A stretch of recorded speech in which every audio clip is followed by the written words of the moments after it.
Palavra da Verdade, com Hernandes Dias Lopes.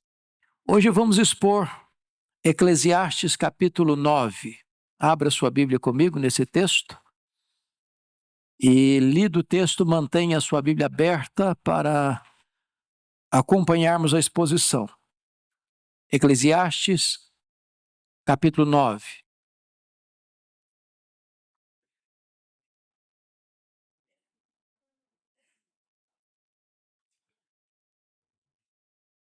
Ok? Então vamos lá. Diz assim Salomão: deveras me apliquei a todas essas coisas para claramente entender tudo isto, que os justos e os sábios e os seus feitos estão nas mãos de Deus. E se é amor ou se é ódio que está à sua espera, não o sabe o homem. Tudo lhe está oculto no futuro.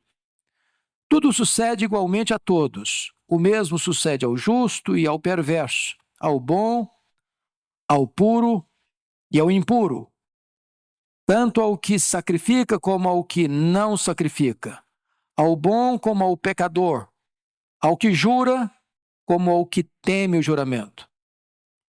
Este é o mal que há em tudo quanto se faz debaixo do sol. A todos sucede o mesmo. Também o coração dos homens está cheio de maldade, e nele há desvarios enquanto vivem, depois rumo aos mortos. Para aquele que está entre os vivos, há esperança, porque mais vale um cão vivo do que um leão morto. Porque os vivos sabem que hão de morrer, mas os mortos não sabem coisa nenhuma. Nem tampouco terão eles recompensa, porque a sua memória jaz no esquecimento. Amor, ódio e inveja, para eles, já pereceram. Para sempre não têm eles parte em coisa alguma do que se faz debaixo do sol. Vai, pois, come com alegria o teu pão e bebe gostosamente o teu vinho, pois Deus já de antemão se agrada das tuas obras. Em todo o tempo sejam alvas as suas vestes e jamais falte o óleo sobre a tua cabeça. Goza a vida com a mulher que amas, todos os dias da tua vida, fugaz, os quais Deus te deu debaixo do sol. Porque esta é a tua porção nesta vida, pelo trabalho com que te afadigaste debaixo do sol. Tudo quanto te vier à mão para fazer, faze-o conforme as tuas forças. Porque no além, para onde tu vais, não há obra, nem projetos, nem conhecimento, nem sabedoria alguma. Vi ainda debaixo do sol que não é dos ligeiros o prêmio, nem dos valentes a vitória, nem tampouco dos sábios o pão, nem ainda dos prudentes a riqueza, nem dos inteligentes o favor. Porém, tudo depende do tempo e do acaso. Pois o homem não sabe a sua hora, como os peixes que se apanham com a rede traiçoeira e como os passarinhos que se prendem com o laço, assim se enredam também os filhos dos homens no tempo da calamidade, quando cai de repente sobre eles. Também vi este exemplo de sabedoria debaixo do sol, que foi para mim grande. Houve uma pequena cidade em que havia poucos homens. Veio contra ela um grande rei, sitiou-a e levantou contra ela grandes baluartes. Encontrou-se nela um homem pobre, porém sábio, que a livrou pela sua sabedoria. Contudo, ninguém se lembrou mais daquele pobre. Então disse eu: melhor é a sabedoria do que a força. Ainda que a sabedoria do pobre é desprezada e as suas palavras não são ouvidas. As palavras dos sábios ouvidas em silêncio valem mais do que os gritos de quem governa entre tolos. Melhor é a sabedoria do que as armas de guerra. Mas um só pecador destrói muitas coisas boas. Complexo o texto, não? Pois bem, esse texto vai tratar sobre o seguinte tema: sabedoria para viver e para morrer. Sabedoria para viver e para morrer. Se vocês perceberam comigo, há um estribilho ao longo do capítulo 9. Debaixo do sol, debaixo do sol, debaixo do sol. Ele está tratando a vida apenas nessa questão da horizontalidade, não da verticalidade. Então, é assim que ele está olhando a vida, de uma forma puramente secular. Então, é importante você e eu lembrarmos de duas coisas. Você morrerá, gostando desta ideia ou não. E você precisa lembrar de uma segunda coisa. Você precisa viver. Viver. A morte não chegou ainda, então viva. Aproveite a vida. Viva a vida em grau superlativo. Na verdade, Salomão, nesse texto, está como que aturdido com os mistérios indecifráveis da vida e com a realidade inevitável da morte. Então vamos às lições do texto. Primeira lição do texto, versos 1 a 3, é que a morte é inevitável. Até Jesus voltar, os homens morrerão. Então, vamos aqui olhar alguns pontos desse primeiro aqui, que a morte é inevitável. Primeiro, nossa vida está nas mãos de Deus. Olha o verso primeiro. Deveras me apliquei a todas essas coisas para claramente entender tudo isto, que os justos e os sábios e os seus feitos estão o quê? Nas mãos de Deus. Pronto. Sua vida está na mão de quem? De Deus. Os sábios estão na mão de quem? De Deus. Os tolos estão nas mãos de quem? De Deus. Quem controla o mundo? Deus. Quem define o dia que você vai morrer? Deus. Quem tem as rédeas da história nas mãos? Deus. Então eu sou o quê? Dependente de Deus. Essa é a primeira ideia que ele quer passar. Não somos o capitão do nosso próprio destino.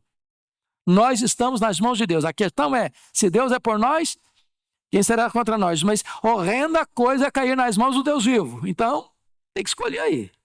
Se Deus está do seu lado, ou Deus está contra você. De Deus você não escapa. De Deus você não escapa. Segundo ponto aqui nessa primeira parte ainda, nós não administramos o futuro. Olha a final do versículo 1. E se é amor ou se é ódio que está à sua espera, não sabe o homem. Tudo lhe está oculto no futuro. Ou seja, primeiramente ele está dizendo que a vida não é um mar de rosas. Não é mesmo. Mas nós não administramos o nosso futuro. Nem você nem eu se sabemos se vamos enfrentar amor ou ódio lá na frente. Porque enfrentar amor ou ódio não tem nem tanto a ver com o estilo de vida que você vive agora. Paulo era um homem do bem e foi odiado. Estevão era um homem do bem e foi apedrejado. Então, se é ódio ou amor que você vai colher lá na frente, você também não define, você também não decide. Isso está alheio à sua vontade e ao seu controle. Terceiro, a vida não parece ser justa. Olha comigo o verso 2 e o verso 3, parte A. Tudo sucede igualmente a todos. O mesmo sucede ao justo e ao perverso, ao bom, ao puro e ao impuro, tanto ao que sacrifica como ao que não sacrifica, ao bom como ao pecador, ao que jura como ao que teme o juramento. Este é o mal que há em tudo quanto se faz, em que lugar? Debaixo do sol. A todos sucede o mesmo. Bom, parece que esse conceito aqui não é cristão, não é isso? Não é um conceito claramente cristão. Porque o que a Bíblia diz? Quem semeia vento, colhe tempestade. Quem semeia na carne, a carne colhe corrupção. O que você semear, se você ceifará. Mas como assim ele está tratando? O que ele está falando? O que ele está falando é o seguinte, é que coisas ruins podem acontecer com pessoas boas. Por exemplo, chegou a pandemia, Covid-19, só incrédulo morreu? Só ateu morreu? Só blasfemo morreu? Não. Pandemia atingiu quem? Todo mundo. Todo mundo. Você mora num condomínio, um prédio. O prédio desaba. Quem morre? Crente, descrente. Ateu, blasfemo, piedoso, todo mundo. Vem um tsunami, varrendo a cidade, Brumadinho, etc, e etc, etc. Quem é atingido? A enchente do Rio Grande do Sul atingiu quem? Todos. Todos. Pode ser piedoso, pode ser ateu, pode ser incrédulo, pode ser isso, pode ser aquilo. Quando a situação chega, ela atinge quem? Todo mundo. Todo mundo. É disso que ele está tratando. Você pega um Jó da vida, ele era um piedoso. Sofreu os golpes. Você pega um Estevão da vida, foi apedrejado. Você pega um Paulo da vida, foi degolado. Você pega um Pedro da vida, foi crucificado. Ou seja, moralidade não é proteção contra mortalidade. Bala perdida pega quem na rua? Quem tiver na hora. Se é crente ou descrente, a bala vai pegar nele. É desse aspecto que ele está tratando para nós. Uma tempestade, um acidente, uma pandemia atinge crentes e descrentes. É isso que ele está tratando aqui. Quarto lugar, a morte é absolutamente certa. Agora vamos olhar o versículo 3, a parte B dele, que diz assim: também o coração dos homens está cheio de maldade, nele há desvarios, enquanto vivem depois, rumo à morte. Ou seja, o camarada viveu na presença de Deus. Ele vai para onde? Rumo à morte. O cara viveu na rebeldia e na transgressão. Depois, vai para onde? Rumo à morte. Você sepulta crente, sepulta descrente. Você tem funeral de crente, funeral de descrente. Você chega num cemitério, aqui jaz o crente e o descrente. A morte é o quê? Inevitável.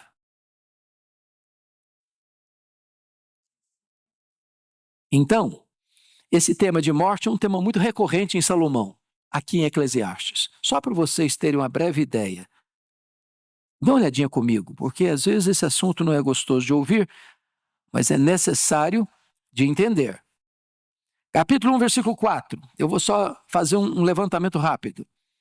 Geração vai, geração vem. Quando você diz geração vai, geração vem, você está implicando em quê aqui? Morte. Dá uma olhadinha no capítulo 2.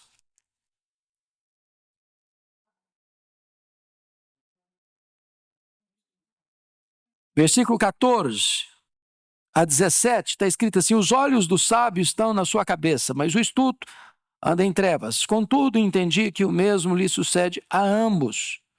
Pelo que disse eu comigo, como acontece ao estulto, assim me sucede a mim. Porque, pois, busquei eu mais a sabedoria. Então disse a mim mesmo que também isso era vaidade. Pois, tanto do sábio como do estulto, a memória não durará para sempre. Então, um dia vai chegar, a morte vai chegar. Se você olhar no capítulo 3, 18 a 20, já está tratando também do assunto. Disse ainda comigo, é por causa dos filhos dos homens, para que Deus os prove. E eles vejam que são em si mesmos como os animais.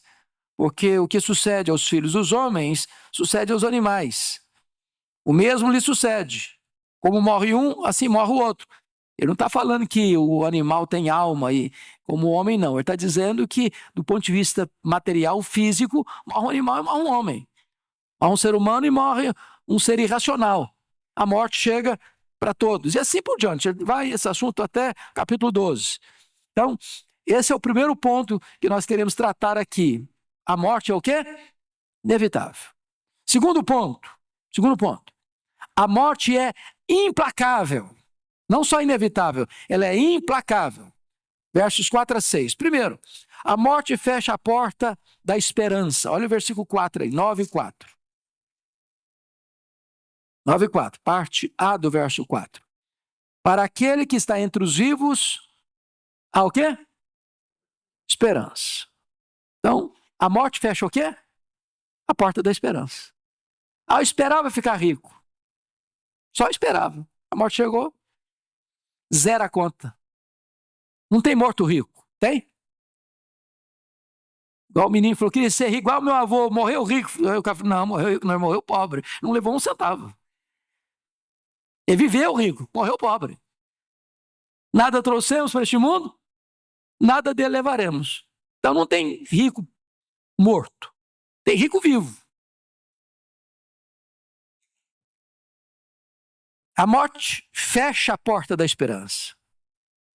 Quem morre agora, entendamos uma coisa aqui, quem morre ímpio, aplicando para o cristianismo, tá, gente? Quem morre ímpio ressuscita para a ressurreição do juízo. Quem morre na piedade ressuscita para a ressurreição da vida. Tá? A vida é mais do que viver, a morte é mais do que morrer. Ao homem está ordenado morrer uma só vez, vindo depois disso o juízo. Segundo ponto, a morte acaba com todo o prestígio. Versículo 4b diz assim, porque mais vale um cão vivo do que um leão morto. Bom, a comparação aqui é cruel para aquele tempo. Para nós nem tanto, porque hoje os cachorrinhos são tratados a pão de ló. Não é verdade? Essa questão de animal pet hoje está um negócio impressionante, né? Eu já disse para vocês, numa das aulas aqui, de um telefonema que eu recebi. E a mulher me fez a seguinte pergunta. Ô pastor, eu estou ligando para perguntar para o senhor se a minha cachorrinha vai para o céu. E eu tomei um susto com a pergunta. Eu estava elaborando uma resposta quando ela disse assim, porque se ela não for, eu também não quero ir não. Aí eu respondi, falei, eu não estou entrando em briga de família não, esse negócio é com vocês aí, não tem nada disso não. Você está doido de entrar em briga de família? É curioso isso. Mas hoje tem gente dormindo debaixo do mesmo cobertor, um cachorrinho.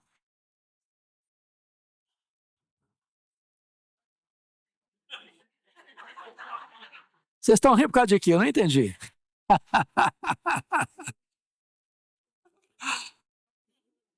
Eu tenho um amigo que é pastor reformado, calvinista, que foi fazer uma cerimônia de casamento e ele não está sabendo de nada.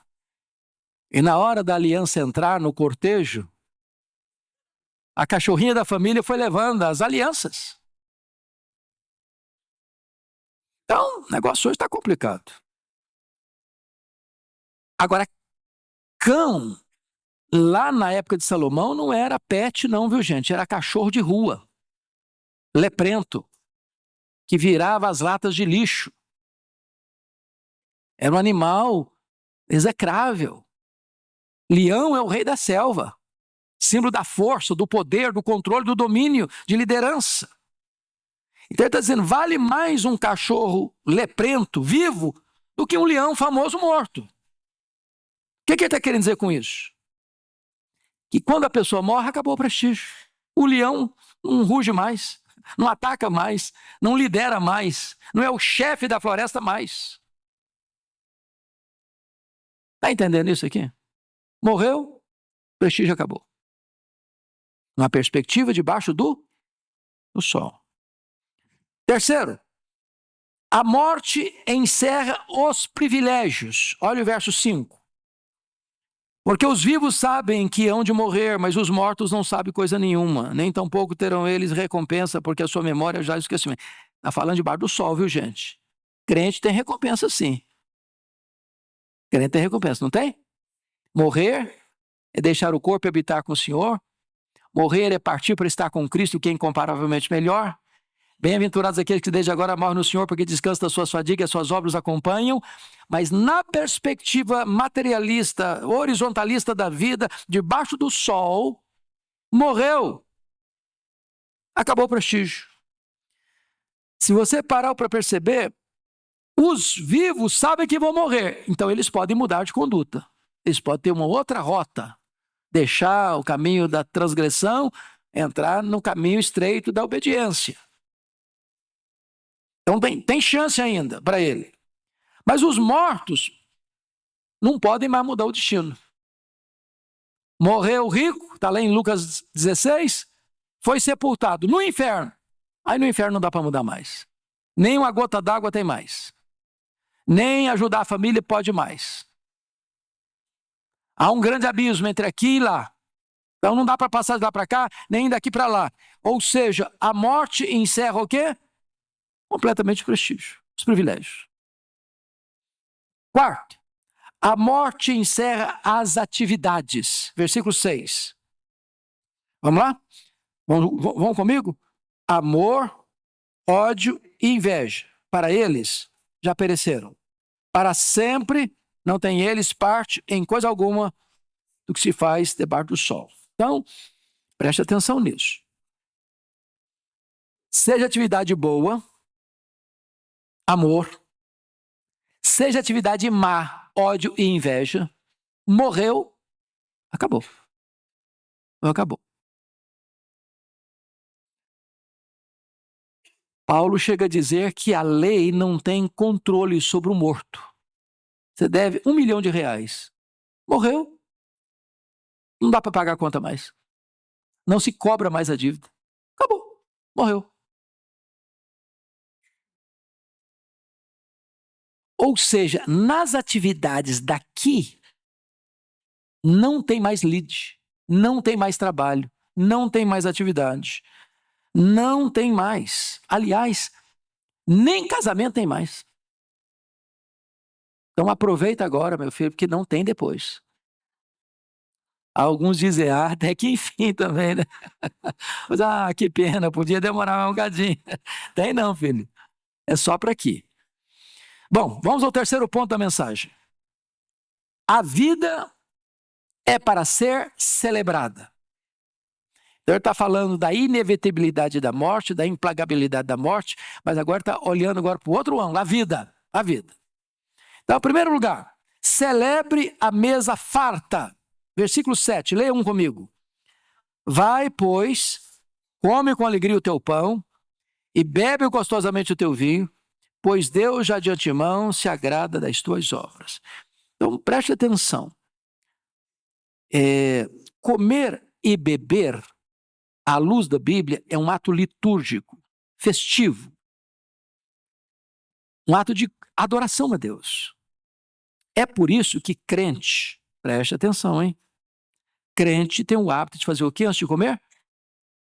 Dar graças a Deus. Tem muitas casas de crentes hoje que as pessoas não estão orando mais para agradecer a comida.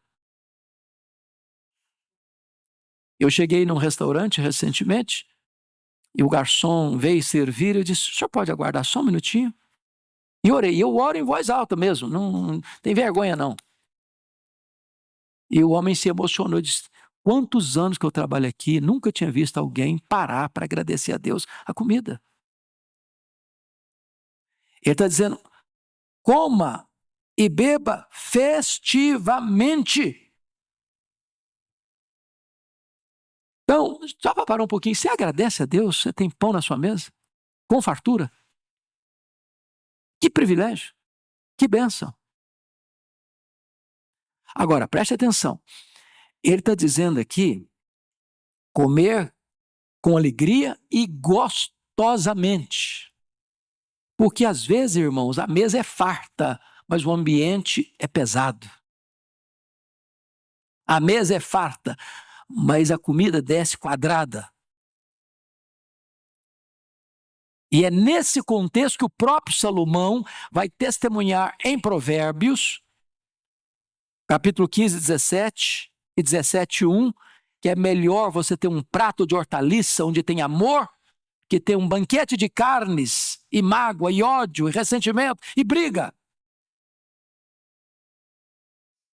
Quando tem amor, um prato de arroz com feijão é um banquete. Quando tem mágoa, picanha maturada, parece que tem gosto amargo. Não é tanto que está sobre a mesa, é o que está no coração. Segundo, Aproveite todos os momentos da sua vida, festivamente. Versículo 8. Leia comigo 8. Em todo tempo, sejam alvas as tuas vestes, jamais falte o óleo sobre a tua cabeça. Então vamos entender o significado primário do texto e depois só a aplicação espiritual do texto. Porque esse versículo é quase só usado para a questão da unção, não é? Santidade e unção. Vestes alvas e óleo sobre a cabeça. Mas não é o sentido primário do texto. Quem vestia vestes brancas? Os guerreiros vitoriosos voltavam das conquistas com vestes brancas. Quem vestia vestes brancas? As pessoas no dia de núpcia, no dia de festa, no dia de celebração, os sacerdotes. Então, vestes brancas, não falte vestes brancas, é o seguinte: não falte na sua vida este ambiente de celebração, de gratidão, de vitória, de exultação. Ponha vestes brancas. Todo dia que você vive é um dia único na história, nunca houve um igual, nunca haverá outro semelhante. É só este, é o único dia singular na sua vida, é hoje. É hoje, o amanhã não chegou, o ontem já foi embora, só tem um hoje. Então viva hoje celebrando a vida. O que é o óleo sobre a cabeça? É honra. É o Salmo 23. É honra. Então viva hoje como se fosse o último dia da sua história, com prazer, com deleite, com exultação, com gratidão. É isso que ele está dizendo. Agora vamos à aplicação espiritual, porque esse versículo é quase só usado para aplicação espiritual. Vestes brancas falam de santidade, de você ser justificado. A pergunta lá do Apocalipse capítulo 7 é: de onde vem essa multidão? Esses são aqueles que lavaram as suas vestiduras no sangue do Cordeiro, estão com vestes alvas, com palmas nas mãos, exaltando a Deus.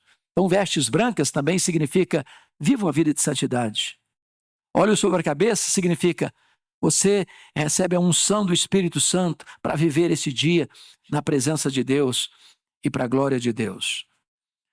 Terceiro, desfrute a vida conjugal. Leia o 9 comigo, por favor. Vamos juntos? Goza a vida com a mulher que amas, todos os dias da tua vida fugaz, os quais Deus te deu debaixo do sol. Porque esta é a tua porção nesta vida, pelo trabalho com que te afadigaste debaixo do sol. Então, o que ele está dizendo? É que a vida conjugal é para ser celebrada. Em outras palavras, não ponha o seu casamento no piloto automático. Porque não tem nada mais perigoso para a vida conjugal do que a rotina, a mesmice, a falta de criatividade. Então, aqui há demonstração de afeto, a mulher que amas. Aqui há busca ativa de alegria, goza a vida. Aqui há encorajamento perpétuo todos os dias da tua vida. Aqui há um meio às lutas, porque isso tudo é vivido em meio às lutas, pelo trabalho com que te afadigaste debaixo do sol.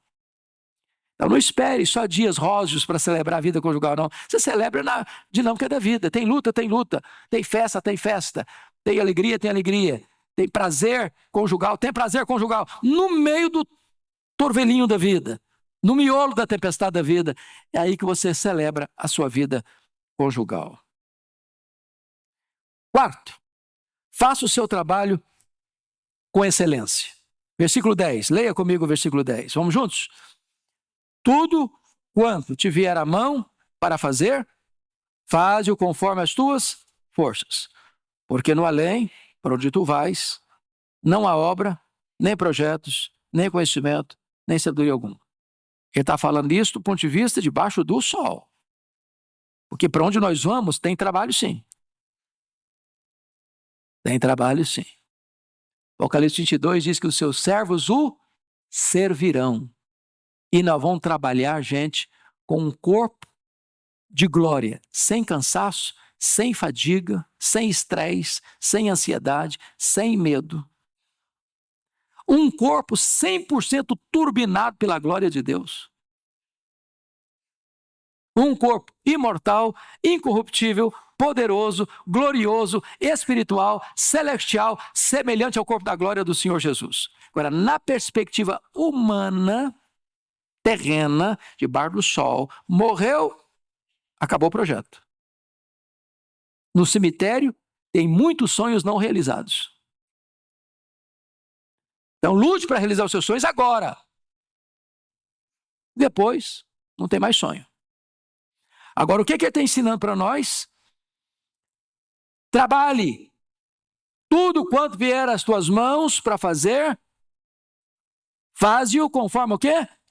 Suas forças. Deus não vai requerer de você mais do que você pode dar. Ele deu para um 5 talentos, deu para outro 2 talentos, deu para um terceiro 1 talento. Deus nunca vai cobrar daquele que deu 1 talento, você tem que me dar 5 de volta. Deus não vai cobrar de você que você não foi igual ao Billy Graham. Mas Deus vai cobrar de você o talento que ele lhe deu. Então, se você vai fazer alguma coisa, faça com excelência. Faça o melhor. Faça tudo quanto você pode fazer. Entregue o que você precisa entregar. Salomão está dizendo nada de preguiça. Nada de fazer a coisa relaxadamente. Nada de fazer meia boca. Se é funcionário da empresa, seja o melhor que você puder. Você trabalha por conta própria, faça o melhor que você puder. Se você está cuidando da sua casa, uma mulher que trabalha no lar, faça o melhor que você puder. Você vai fazer o almoço, o jantar, faça o melhor que você puder. Tudo o que você for fazer, faça com excelência. É isso que Salomão está nos orientando aí, conforme as tuas forças. Quarto ponto do nosso estudo. Eu volto ao tema de morte outra vez. Então, começou com morte, deu uma pausa, tratou da vida, vamos voltar para a morte. Dureza, né? Então, ele vai dizer que a morte é imprevisível. Versos 11 e 12. Em primeiro lugar, a vida nos surpreende. Verso 11, parte A. Vi ainda debaixo do sol que não é dos ligeiros o prêmio, nem dos valentes a vitória, nem tampouco dos sábios o pão, nem ainda dos prudentes a riqueza, nem dos inteligentes o favor. O que está percebendo aqui? Salomão está escalando um time de primeira divisão, de primeiríssima divisão, para jogar o jogo da vida. E aí tem um time de terceira divisão, que ninguém acredita nele, que costuma levar de goleada. E para surpresa, no campeonato final, na decisão final, os pernas de pau é que ganham. E os camaradas com a camisa cheia de estrela, de títulos conquistados, levam tinta. Perdem. Não é isso que ele está dizendo aí? Não é dos ligeiros. O cara é corredor de maratona, vencedor de maratona 100 metros. Não é dele o prêmio. Não é do valente, cara que domina todo, sabe tudo, conhece tudo, não teme nada, conhece estratégia de guerra, não é dele a vitória. Não é dos sábios o pão, o cara é sábio demais, mas não conseguiu traduzir a sabedoria dele em dinheiro, em riqueza. Não é do prudente a riqueza. O cara é prudente. Nem do inteligente, o cara sabe muito. Por favor. O que aconteceu? A vida é cheia de surpresa. Os improváveis ganham uma grande zebra no campeonato da vida. Tem hora que você olha para um cara assim, o cara é rico, mas muito rico, mas o cara é Bobão. É bobão. Mas o cara ganha dinheiro, parece um Midas. Tudo que bota a mão vira ouro. Aí você vê um cara inteligentíssimo, o cara é sábio, o cara entende, o cara conhece, o cara é bom em tudo. Coitado, tá ralando. Ralando. A vida surpreende a gente. É um Davi diante de um Golias. O Golias tinha tudo para ganhar, mas quem vence a guerra é o Davi. Segundo ponto, a vida está fora do nosso controle. A vida está fora do nosso controle. Versículo 11, a parte B. Quando ele diz assim, porém, tudo depende do tempo e do acaso. Essa palavra acaso a gente não gosta muito no contexto cristão, não é verdade? É claro que Salomão está aqui não contrariando para nós o princípio de Efésios 1:11. Deus faz todas as coisas conforme o conselho da sua vontade. Você e eu não cremos em acaso nesse sentido. Não cremos em acaso, não cremos em sorte, não cremos em azar, não cremos em olho gordo, não cremos em macumba para crente. Nós cremos que a mão de Deus dirige o nosso destino. Mas o que ele está colocando aqui é que você não tem controle sobre as circunstâncias da vida. Não tem mesmo. Não tem mesmo. Tudo depende do tempo. Você não controla o vento, controla? Você está embarcando, como lá em Atos 27, eu preguei hoje de manhã. Paulo diz, olha, não é bom viajar não é seguro viajar não, no inverno não se viaja não, mas o centurião escutou o capitão do navio, o piloto do navio, não, tá tranquilo, olha que vento calmo, olha que tempo maravilhoso, tá tudo bem, olha que vento leve, vai ser legal. E de repente eles embarcam, daqui a pouco vem um tufão, uma tempestade, vento contrário. Você controla isso? Não controlo. Não controlo. Os acidentes, os acontecimentos estão fora do nosso controle. Você controla quem persegue você? Você controla uma pandemia? Você controla um vírus e uma bactéria que está no ar aí? Você controla um acidente? Você sai de casa para férias, bota toda a família, vamos curtir as férias, um acidente. Eu preguei recentemente numa igreja, onde o pastor anterior saiu com a família para a praia, dia de descanso. Ainda levou uma coleguinha da filha. Até o cachorrinho da família foi junto. Morreram todos no acidente. Todos. Todos. Você não controla.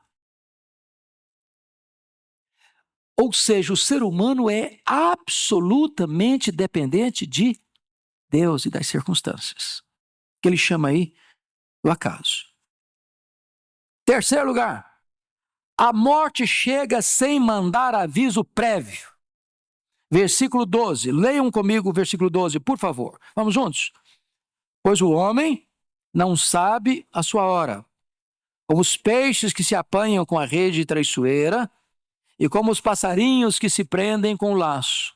Assim se enredam também os filhos dos homens no tempo da calamidade, quando cai de repente sobre eles. Ô, gente, pense comigo.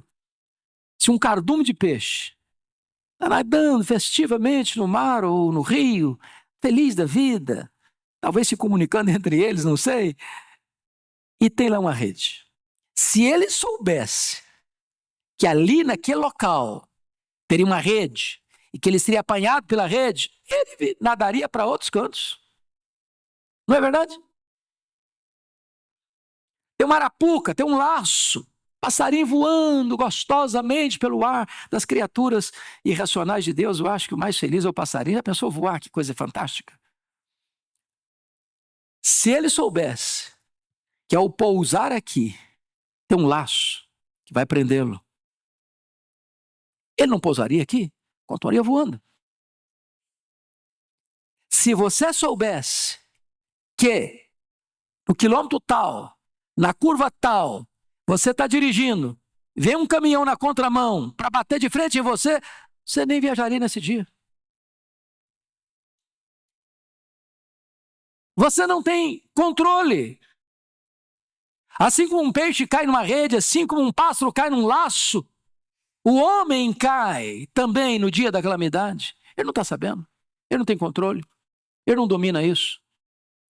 Ele está sujeito a essa realidade. Em outras palavras, a morte vem em hora inesperada. Pode vir lá na academia, o cara está lá malhando. Dá um infarto no cara, o cara cai.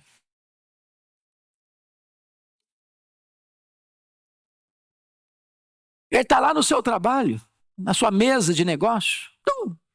Morreu. Pronto. Ou lá na CTI do hospital. Em outras palavras, o homem não tem o quê? Controle, nem do dia, nem da hora, nem da circunstância. A morte chega sem mandar aviso prévio. Vamos ao último ponto, então, dessa mensagem. É que agora ele vai trabalhar aqui, o tema é sabedoria para viver e sabedoria para morrer. Agora ele vai tratar que a sabedoria é proveitosa. Primeiro, a sabedoria ilustrada. Ele vai ilustrar a sabedoria nos versos 13 a 15, parte A. Você lê comigo, por favor, 13 a 15, parte A. Vamos juntos? Também vi este exemplo de sabedoria debaixo do sol, que foi para mim grande. Houve uma pequena cidade em que havia poucos homens. Veio contra ela um grande rei, sitiou-a, levantou contra ela grandes baluartes. Encontrou-se nela um homem pobre, porém sábio, que a livrou pela sua sabedoria. Até aqui. Até aqui. Então ele está mostrando, está ilustrando sabedoria. Está contrastando um rei grande com um pobre sábio. O rei grande chegou numa pequena cidade, sitiou-a, cercou-a, entrincheirou-a para atacá-la. Mas dentro da cidade tinha um velho, tinha um pobre, que era sábio.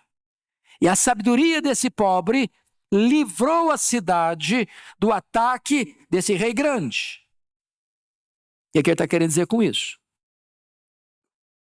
Que a sabedoria do pobre é mais forte do que o poderoso rei bem armado. Vamos ilustrar. Vocês se lembram que no governo de Ezequias, aqui em Judá, em Jerusalém, no governo dele, as 10 tribos do Reino do Norte foram tomadas pelo Império Assírio. Samaria caiu. Esse mesmo Império Assírio, tão poderoso, vem e acha que vai fazer o mesmo com Jerusalém. Cercou Jerusalém, entrincheirou Jerusalém. O exército poderoso, expansionista, guerreiro, truculento, sanguinário. E deu uma ordem para o rei Ezequias se entregar. E disse ao rei Ezequias, olha, Deus nenhum pode livrar você da minha mão. O que Ezequias fez? Ele buscou a Deus. E o que Deus fez? Deus escalou um anjo. Um único anjo. E esse anjo matou ao redor de Jerusalém 185 mil soldados assírios. Jerusalém não foi tomada. Ou seja, a sabedoria de um homem é mais poderosa do que um poderoso rei com um grande exército. Então ele está ilustrando o poder da sabedoria. Segundo ponto, isso é triste, a sabedoria esquecida. Leia comigo o versículo 15, a parte B. Só a parte B agora. Depois do ponto e vírgula está escrito assim, contudo, ninguém se lembrou mais daquele pobre. O que está querendo dizer com isso? Nós temos o quê? Memória curta. Memória curta para agradecer. Meus amados, Salomão está dizendo com isso que somos instáveis e que a fama é transitória. Então, fica muito animado não com os holofotes, porque eles apagam. Não se entusiasmem demais com os aplausos dos homens, não, que eles cessam. Ninguém permanece no pódio a vida inteira. A mesma multidão que aclama hoje vai crucificar amanhã.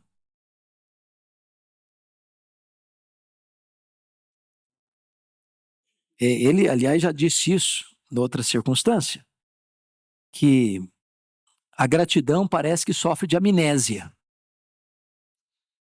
E nós esquecemos até mesmo da família, sabia? Eu vou fazer um teste, já fizemos isso aqui, mas quem no auditório aqui pode levantar a mão e dizer para mim os seus tetra-avós ou tataravós, nome deles? Você lembra? Quem foi o bisavô do seu avô? Você e eu não sabemos. Foram importantes, mas caíram na malha do esquecimento. Sabe o que significa isso? Os netos de seus netos nem vão saber que você existiu. Então, baixa a bola. Baixa a bola. Sabedoria esquecida. Finalmente, último lugar. A sabedoria enaltecida. Versos 16 a 18. Vamos juntos ler esses 3 versos, 16 e 18. Vamos juntos? Então, disse eu, melhor é a sabedoria do que a força. Ainda que a sabedoria do pobre é desprezada e as suas palavras não são ouvidas. As palavras dos sábios, ouvidas em silêncio, valem mais do que os gritos de quem governa entre tolos.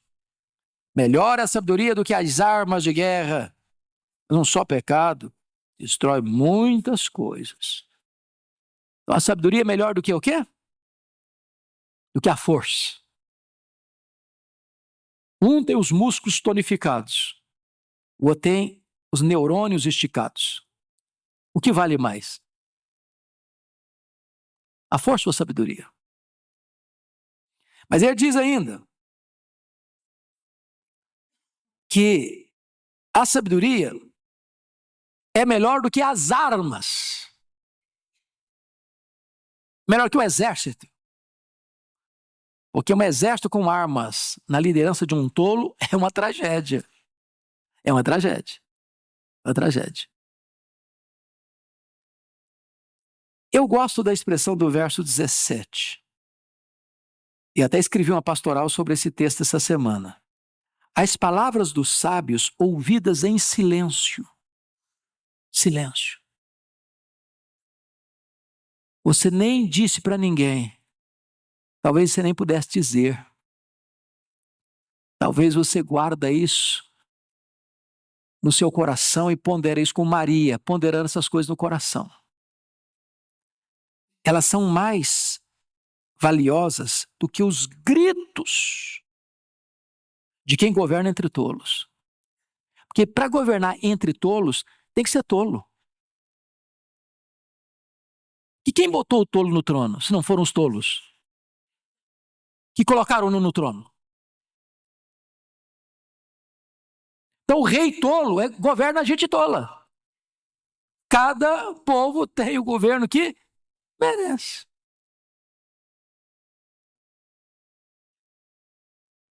E não reclama do rei tolo se você foi tolo de votar nele.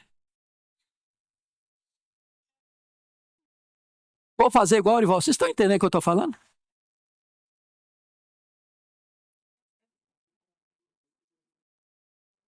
Então, a sabedoria é melhor do que a força, do que as armas. Mas ele termina, irmãos, com uma frase complicadíssima e dolorosa para nós. Como é que ele termina? Mas um só pecador destrói muitas coisas boas. Vocês têm visto isso?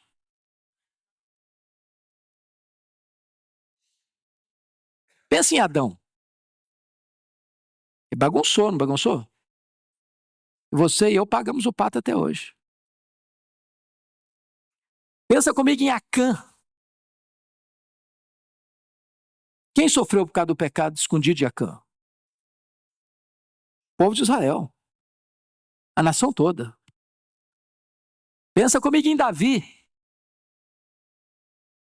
Uma noite de prazer custou uma vida de sofrimento. Milhares de pessoas morreram. Então ele está dizendo o seguinte, que no meio da sabedoria, muito cuidado, porque o pecado pode estragar muita coisa. E atingir muita gente. Fazer muita gente sofrer. Que Deus nos abençoe. Que Deus nos dê sabedoria para viver. Sabedoria para morrer. Porque ninguém está pronto para morrer, a não ser que viva bem. E não basta viver bem, é preciso morrer bem. Que Deus nos ajude. Amém.